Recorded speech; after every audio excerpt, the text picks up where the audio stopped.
On March 8, 2014, a modern Boeing 777 Malaysia Airlines Flight 370 took off from Kuala Lumpur, bound for Beijing.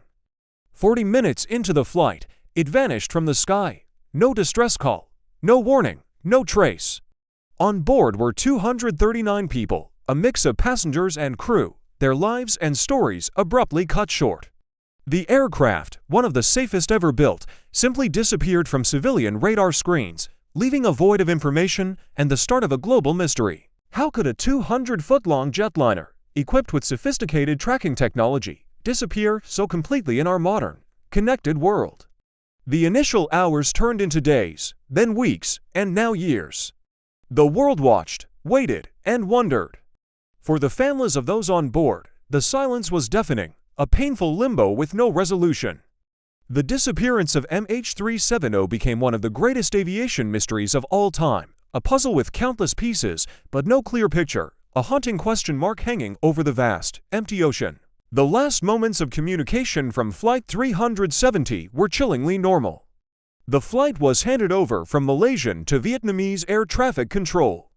The final words from the cockpit were a calm and routine sign-off. "Good night, Malaysian 370. It was a phrase you'd hear on any ordinary night flight.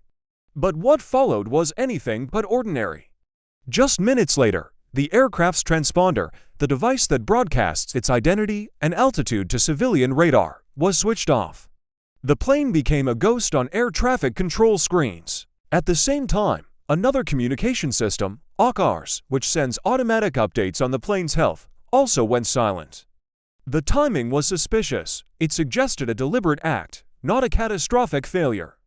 Had it been a sudden explosion or structural collapse, there would have been no time to systematically disable these systems.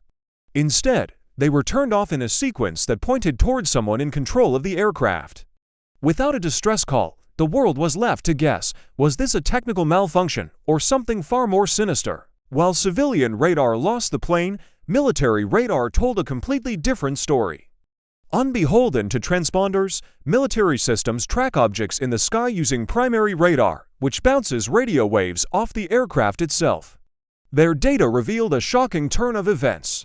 After disappearing from civilian view, MH370 didn't just vanish. It made a sharp, deliberate turn back, flying west across the Malaysian peninsula. It then veered northwest, heading out over the Andaman Sea. The plane was flying, but it was completely dark to the commercial aviation world. But another, even more crucial clue emerged. A British satellite company, Inmarsat, discovered that one of its satellites had been receiving hourly automated pings from the aircraft for nearly 6 hours after it lost contact. These pings were simple handshakes, confirming the plane systems were still powered on, but they didn't give a precise location. However, by analyzing the signal's transmission time, engineers calculated the plane's distance from the satellite, creating a series of 7 massive arcs on a map. When combined with the plane's speed and fuel capacity, the final arc pointed investigators toward a vast, remote expanse of the southern Indian Ocean, one of the most desolate places on Earth. The most likely crash zone had been identified. This new data triggered the largest and most expensive search in aviation history. An international coalition of countries scoured millions of square kilometers of ocean, a search area larger than Western Europe. For years, sophisticated deep-sea submersible drones mapped the ocean floor, searching for any sign of wreckage. But the deep, treacherous underwater terrain yielded nothing. The official underwater search was eventually suspended, leaving the world with more questions than answers. Then, in July 2015, more than a year after the disappearance, a piece of debris washed ashore on Reunion Island, thousands of kilometers from the search zone. It was a flaperon, a part of the wing. With so little physical evidence, a number of theories have emerged to explain the flight's fate. The first, and perhaps most straightforward, is a catastrophic mechanical failure. A fire in the cargo hold, possibly caused by a shipment of lithium-ion batteries, could have created toxic smoke that disabled the crew and destroyed communication systems. This could explain why the plane went silent. However, it doesn't fully account for the precise, controlled turns the aircraft made after it lost contact. A plane ravaged by an uncontrolled fire is unlikely to fly a stable course for hours. So, while a fire is possible, it seems incomplete. Another leading theory is a hypoxia event, a sudden loss of cabin pressure that would have quickly incapacitated everyone on board, including the pilots. If this happened, the plane could have continued flying on autopilot, a ghost flight cruising on a pre-programmed or default heading until it simply ran out of fuel. This scenario is technically plausible and aligns with the aircraft flying for hours after losing contact. The plane would eventually descend and crash into the ocean once its engines flamed out. This theory explains the lack of a distress call and the long flight path, but it still struggles to explain the initial sharp turn back over Malaysia, which appears to have been a deliberate manual input. This leads to the most controversial and unsettling theory: deliberate manual intervention by one of the pilots. Analysis of the flight data showed that some systems were turned off manually, and the plane's erratic flight path was not consistent with autopilot navigation after an emergency. The investigation famously discovered that the captain had a sophisticated flight simulator at his home. On it, investigators found a saved flight path that was eerily similar to the one MH370 is believed to have flown, ending deep in the southern Indian Ocean. This raised profound questions about his state of mind.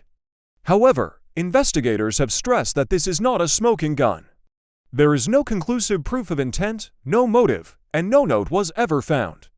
Without more evidence, the pilot suicide theory remains a dark, unproven, but persistent possibility in this tragic mystery. One of the most confusing aspects for the public was how a plane could be visible to one radar, but invisible to another. The answer lies in how these systems work. Civilian air traffic control relies almost entirely on secondary surveillance radar. This system communicates with an aircraft's transponder. The transponder actively broadcasts the plane's flight number, altitude, speed, and location.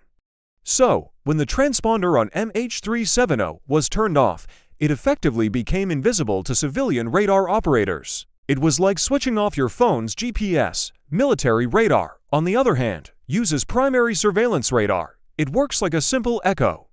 It sends out a radio signal and detects the reflection that bounces off an object, whether it's a plane, a flock of birds, or a weather system. It doesn't need a transponder to work.